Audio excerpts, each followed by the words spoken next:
I'm James Razzall. I'm president of advertising for North America for Framestore. Thanks for joining us today, James. Good to see you. You too, Uh, Bob. Thank you. Before we get into Framestore stuff, how are you and your family doing with this? And are you homeschooling right now? And clearly, you're working from home today. But have you gotten out and been a lonely office guy here and there just to get a break? Doing very well. It's kind of strange times, obviously, for everyone. My son is almost 5, so he's kind of loving it, I think, being home. And actually, I've been lucky enough to be able to work from here pretty much from the start of all of this. So yeah, I've been into the office, I think, a couple of times in the last couple of months, which very much fleeting visits to go and check on things, but that was it. I'm sure you guys at Framestore were in the middle of a lot of projects in mid-March when this whole thing came down. And now that you've basically had to shut down New York, LA, and Chicago, how did you resolve those projects? How were you able to complete them? And just give me an update on what's going on there now. The first priority for us was the safety of our staff. So we'd implemented a number of plans around the work that we had ongoing. So, obviously our goal was to get everyone out of the building as quickly as possible, which, luckily with technology is fine. There was some infrastructural stuff that we had to put into place, but luckily we had a bit of a roadmap in place. And, it really was testament to our technology team, systems guys, and just we managed to get everyone working and operational in the US, which is probably around 150 artists, I would say, roughly. And we got that done within about a week. So it was great. And obviously we were parallel pathing that with communication with our clients and working out, certain deadlines that were falling on the days when, people were sort of wanting to get out the door, whether there was any leeway in pushing stuff for clients. And some of them were, some of them weren't. And we just got on with it. And, it was actually really amazing how quickly we were operational. It was quite impressive. You guys use your global offices a lot in moving work around and being as efficient as possible. What's going on in London and Mumbai and Montreal? Have you been able to access those? Are they on more limited capacity, less, or about the same? And It was the same. I think the goal was, getting everyone out. There are different challenges with feature film business, because different, there's certain, there are restrictions on security for certain things, right. so that's one factor that plays into it. There's obviously the scale of operation as well, when to get our London and Montreal offices out and all working, that is 1,500, 2,000 people, something like that. So it takes time to get that working. But in principle, yeah, I mean, we very quickly got everyone up and running, which was great. Very early on, the word was that everything now would be done as editorial or as visual effects or as animation spots or anything that could be done in the studio with remote artists. Has that been the case for you guys? Have you seen an uptick in normal volume? Is it about the same or is it less? It's a really good question. At the beginning of all of this moment, there was definitely a feeling of and discussion. It felt like there was a rush from everyone. All the different companies were trying to put out their COVID capabilities decks and sort of explaining how we could carry on and try and be business as usual as much as we could within this unprecedented time. And obviously the conversation was often around, well, look, we can do whatever you want in CG, and design, and we can pivot these ideas into becoming post-production. And we definitely had a number of inquiries and conversations, and some of them came to fruition, but a lot were, it's a project that's going to be live action. It's greenlit. We were meant to be shooting in 2 weeks' time, and now we're going to be could you do it as a CGI thing? Which obviously, once we start getting into the bare bones of it, is going to take some time and it's going to cost a lot of money. So some of them ended up going a different way. Some of them, clients. It was research.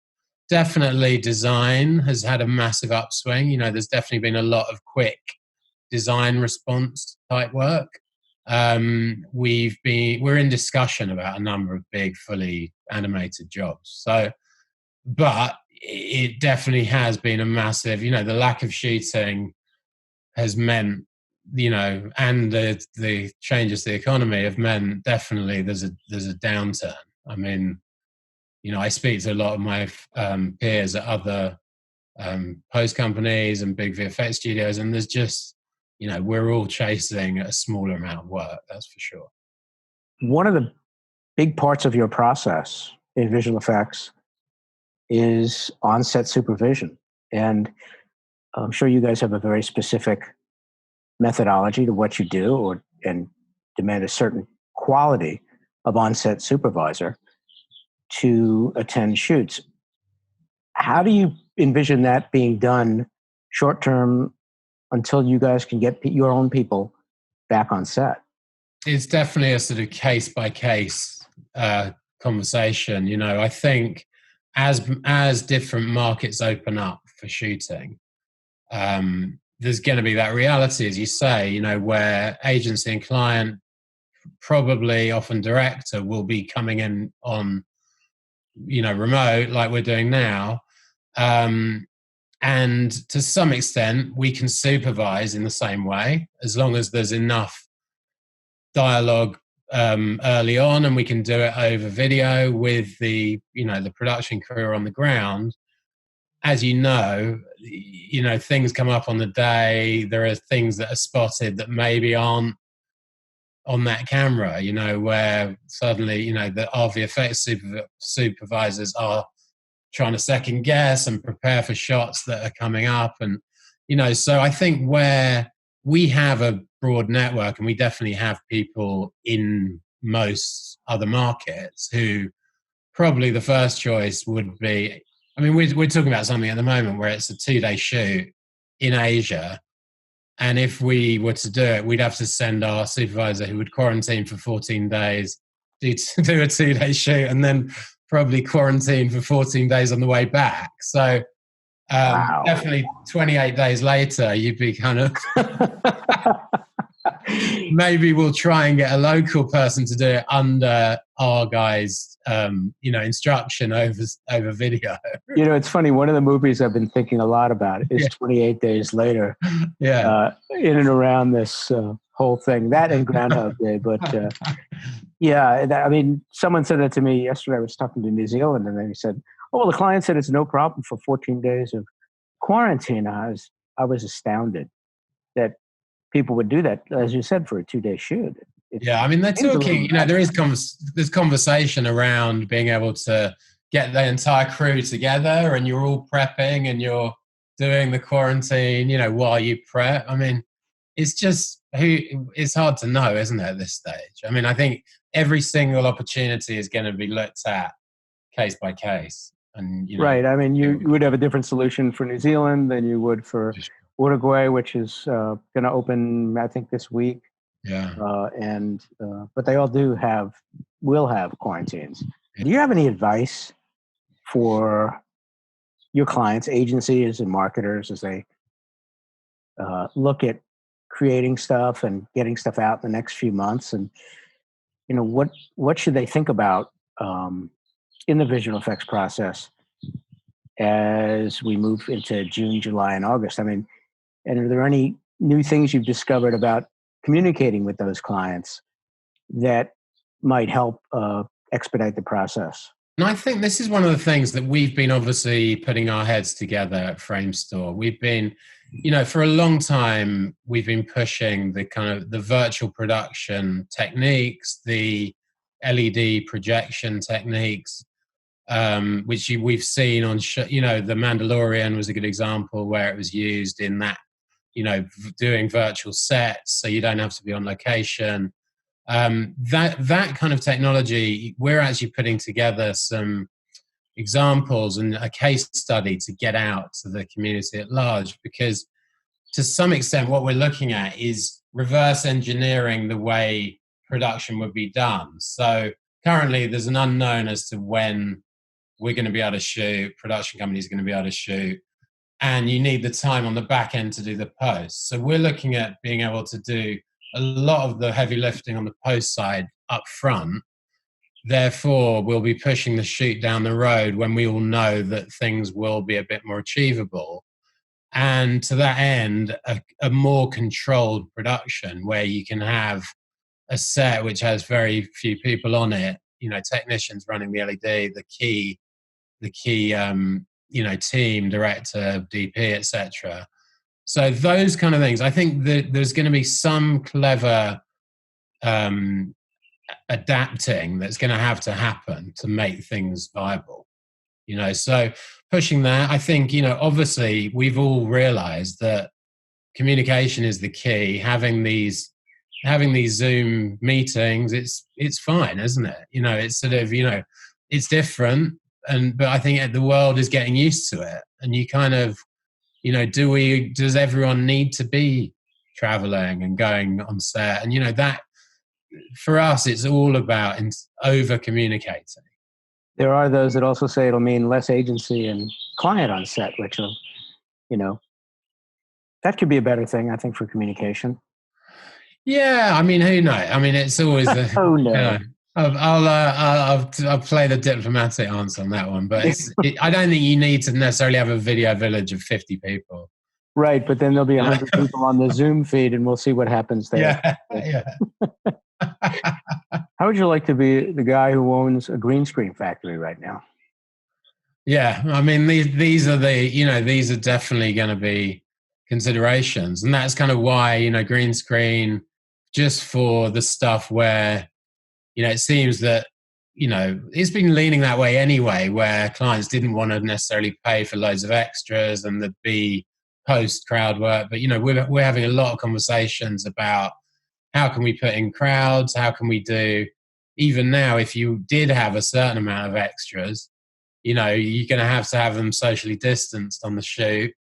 So you're going to be filling in in between them. Like if you've got 100 and they're 6 feet apart, and then you have to move them around. So obviously, as we've been doing some stuff together. There's the crowd, CG post-production crowd work is great. It's really effective. So all of those things, are gonna lean into, and even just clean up, like, is the talent are they gonna have to be shot with a perspex screen between them that has to be removed? Finally, James, I'll ask you what I ask all the people I'm talking to. It's a very reflective time for a lot of us. And what have you learned about yourself that surprises you the most? Good question, Bob. I mean, I've definitely learned that I love being around people. And actually, it's sort of strange to me how that this can be 8 weeks of, very sort of isolated living and, being at home pretty much the whole time. But it sort of, in a way, feels like, I don't know where the time's gone. I've been really busy doing tons of calls and, working all day, but it just is a bit of a blur. And I really miss just going out and seeing people and being in that social kind of environment.